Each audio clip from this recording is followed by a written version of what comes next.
కేసీఆర్ పాలనలో ఇది మేం చెప్తున్నది కాదు. నిన్న ఢిల్లీలో పార్లమెంట్లో ఎకనామిక్ సర్వే రిపోర్టు కేంద్ర ప్రభుత్వం అధికారికంగా పార్లమెంట్లో పెట్టిన రిపోర్టు చెప్పింది. ఏం చెప్పిందో మీకు తెలిసి రిపోర్ట్లో కేంద్ర ప్రభుత్వమే చెప్పింది. ఇవాళ తెలంగాణ అద్భుతమైన ప్రగతిని సాధించింది.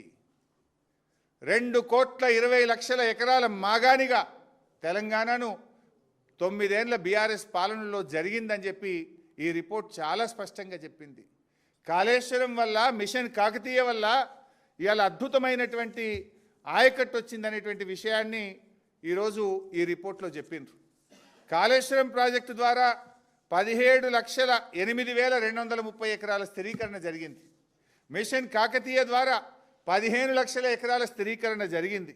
రెండు కలుపుకుంటే ఇవాళ దాదాపు 32 లక్షల ఎకరాల ఆయకట్టును బీఆర్ఎస్ సాధించింది కదా. అందువల్లనే పంటల ఉత్పత్తి పెరిగింది, సాగు విస్తీర్ణం పెరిగింది. అప్పుడప్పుడు ఊకే పొద్దుగా లేస్తే మా మీద నోరు బారేసుకునే బండి సంజయ్, కిషన్ రెడ్డిలు ఇప్పటికైనా నోరు మూస్తే మంచిది. సోయి తెచ్చుకోండి.